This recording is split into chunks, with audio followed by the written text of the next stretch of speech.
Welcome at the Legal Ops Insiders podcast, a new podcast in which we will share legal operations insights from different insider perspectives. We create this podcast for people in the field of law, in the field of ops, and our aim is to share practical insights, share opinions, discuss media, and get this topic more lively. Willem, can you tell us a bit about your background and why you joined this podcast? I have a background as a lawyer. I first started in academics on a PhD research on international joint ventures. I did a lot of comparative law in that field. After that, I joined Eller & Overy in the Amsterdam offices, 5 years of M&A practice, followed by in-house legal practice on an interim basis. So as a freelancer, I worked with Philips Electronics, NXP, Royal DSM, and then basically I started with Weagree. That was about 20 years ago, and Weagree is all about contract automation, and gradually we stepped into the field of contract lifecycle management, artificial intelligence, approval workflows, and everything legal technology that relates to that. And of course, we have very nice and very large customers, so we have seen the challenges and actually the struggles on implementation, or rather adoption. That's what I'm still working on, of course.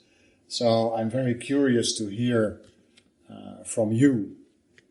Jan-Willem, maybe you can introduce yourself. Of course. Because you have a little bit of a different background than me. Well, I'm a lawyer as well. I studied law in Leiden in the Netherlands. But I started as an in-house lawyer right from the start, by a coincidence. But it fitted very well. I always have loved to work in-house in different companies. I worked for companies like Philips, Boskalis, and lastly at Schiphol Airport as a general counsel. And from that experience, I started my own company about 7 years ago, legal manager, to help actually companies with their legal operations. What I saw from my own experience, that there's a lot to gain in your daily work as a lawyer, in-house lawyer, but also for private practice lawyers or law firms, to use technology to think about how to make your work easier, better, and use tools for that. And think in processes, think about what you should do yourself, what is your real expertise, what is your real added value basically to the company, and how can you get there to be the most efficient lawyer there is, basically. And as Weagree offers end-to-end contracting solution, you, with Legal Manager, offer the hands to implement. And the human in the loop, as it's called these days. So we are the lawyer in the loop to use technology. I mean, you need people in the end, also with AI, who know how to use it and to get the results and translate them to real life. That will always be there, independent on how technology will develop, I think, my opinion. And you need people who understand this and who can manage this. So you also have to manage AI. And it's, I think, an interesting group we have here, and I'd like to hear from Linda. Yes, different perspectives. Yeah. And to complete this, I have some in-house experience as a legal counsel, started at the Known, and the last 2 years as a privacy legal counsel at KLM. And currently I'm leading the legal operations at a corporate legal within KLM. And I have a passion for innovation and to make processes as efficient as possible and to give the legal counsels the ability to focus on the most important things. And because of this, I'm really excited for this podcast to share the perspectives and help each other. I hope this podcast will have the value for everyone, that everyone gains enthusiasm for legal operations, but also that we get different perspectives. So if you're listening and you want a certain topic on the table, also let us know in the comments at the platform you're listening to. And we're happy to discuss different perspectives and different topics. I think for the target audience, main ones is corporates, I think, heads of legal, general counsel, those involved in legal operations, legal ops, but of course also legal counsel who are interested in the business of a legal department. And I think we will also invite at some stage law firms and compliance-related professionals Yes. to share their experience. The service providers to the legal departments, basically. Yeah. you see that it also starts now at small companies. So I think we have a very broad target audience. Topics you can expect from this podcast is what is legal operations, legal tech, of course, AI, change management, what are the pitfalls, what are the learnings we see and what you see in your daily work with implementing software, for example, and legal operations maturity, readiness, and what else will we discuss? Contract lifecycle management, how to implement these projects.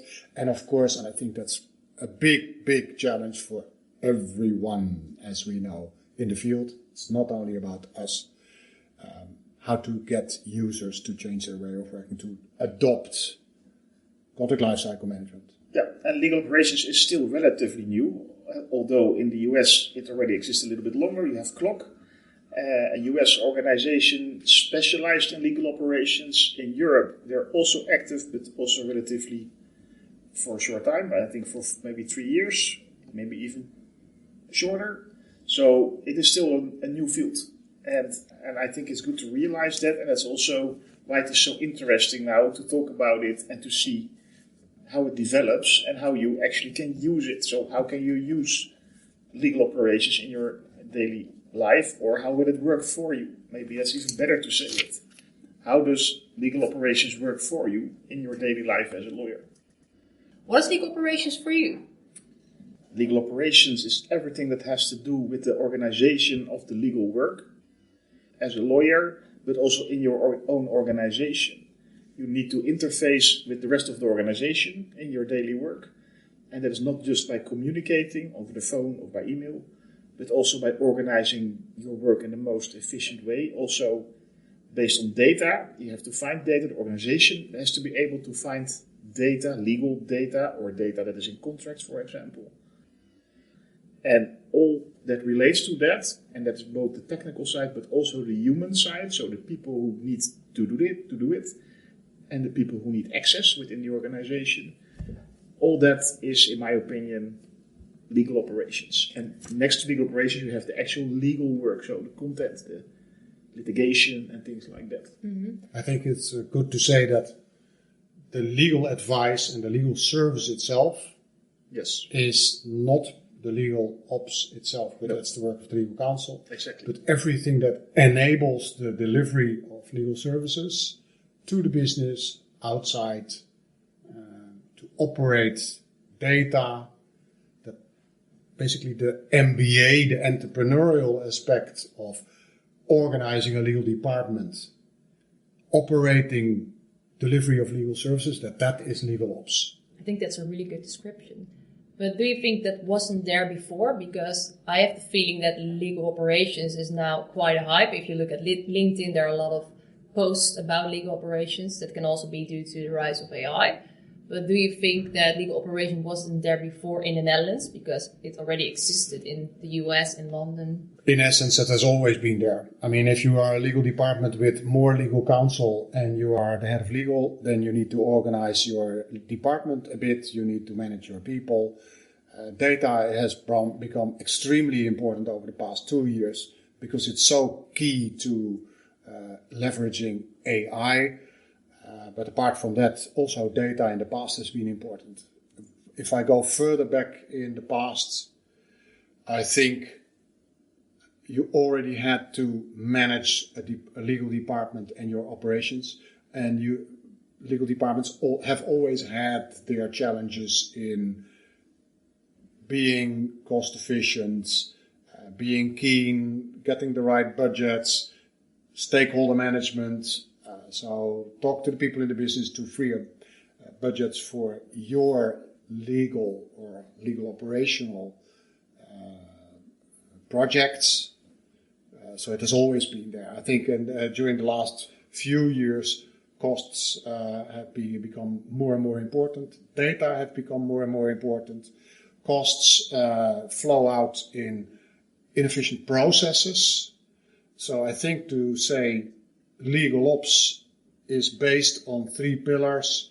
You would have people, you would have processes optimized, and you would have data being the assets That is either your advice itself or your contract that embodies the data, and the data being metadata, and also being, let's look back, let's check up what we wrote down in our contract. So people, process, data as the three pillars. Yep. I agree. I think that's correct. That's the way to approach it. That's the way you should look at legal operations and the interface between these three pillars, basically. That is also what we're talking about, I think.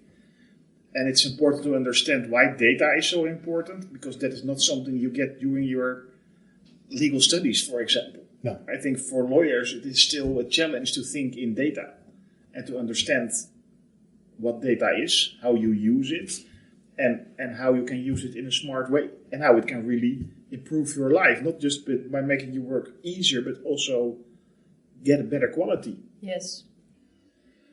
And I think that's very underestimated. But you can also gain quality by using proper data, using trends, analytics, things like that. Yeah, so data or this pillar is also one of the key points which can add value to the legal department. I mean, data to decisions, so you can use the data to get more value for your processes. Yeah. And to predict, that's also something we're not very used to, I think, as lawyers. But if you have good data, you can also predict.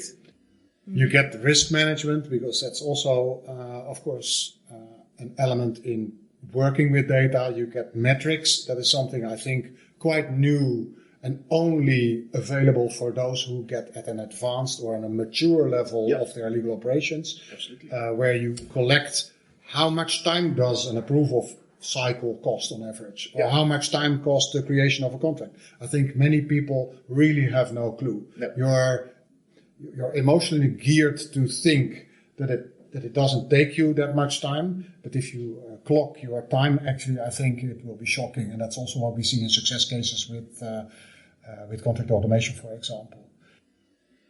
And there's one thing that may be confusing. There are a lot of people talking about people, process, technology, and I think that's not correct. Technology is sort of the basis under everything, because technology also automates people work, it automates processes, and technology is the embedding for data. Yep. But people are needed to implement the technology, to buy it, to research it. So luckily we are still needed. So there are different methodologies about legal operations. You see in the Netherlands that more and more organizations are appointing someone dedicated for legal operations. Yeah, so, like yourself. Like myself, luckily. So I'm also looking at different methodologies such as CLOC, their core 12 principles, ACC. Are you familiar with those methodologies? Yeah, absolutely. And I also use them also to analyze this on my clients, to help them to give a mirror, basically, and to see where they're at. You can make a nice spider web on how they score on all these 12 elements. And that's very insightful, usually, even for companies who never seen this and never thought about legal operations. But using these principles is really helpful to get the discussion going and also to make prioritization. So what is your priority? You cannot do everything. That's one of the big things also for legal departments. You're tight on budget. You have a lot of work. You have to make choices. And with looking at, for example, the clock wheel, it can really help you to prioritize. And we will discuss data maturity in another episode. But if you look at your clients, what is the value you see for the teams implementing legal operations or starting with assessing their maturity of legal operations? I think it is fixed that if you buy technology and you implement it technically, like we put our model contracts in it, we create contract sheets, set up our approval workflows, that then everything will run as long as the mindset of the people using it is good enough. I think that what those legal ops models of CLOC, but also the ACC is a very useful one. They come also with 12 competencies, as they call them. They match with the 12 of CLOC. The way ACC has elaborated on it is actually that they define what is early stage, intermediate stage, and an advanced stage. We'll get to that on a specific episode.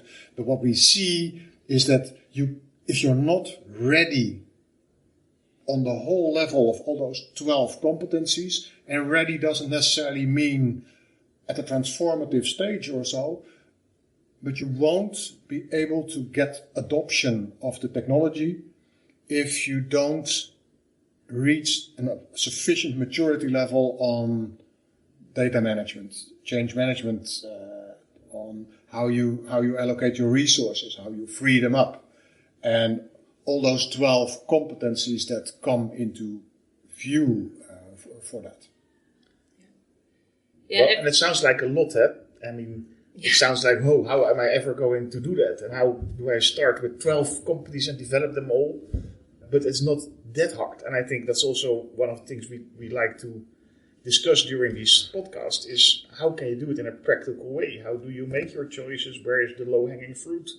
But it's good to understand these 12 principles. And I think they're not very hard to understand if you look at it.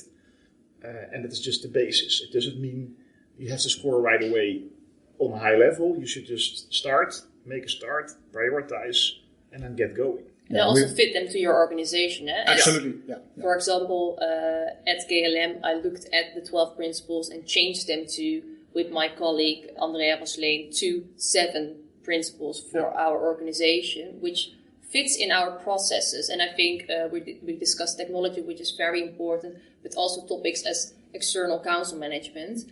I think there's a lot of low-hanging fruit which you can adjust quite easily, maybe more easily than adopting a new technology into your organization and get some savings right away, let's say it that way. But I agree as well. We should also, the most money you can gain with a client is just managing outside spend. Yeah. So it's very much. But there are more. I mean, if you invest in legal technology and no one is using it, then your loss is really the license fee. Yes, definitely. Thank you for listening to this first episode, and we see you at the next episode.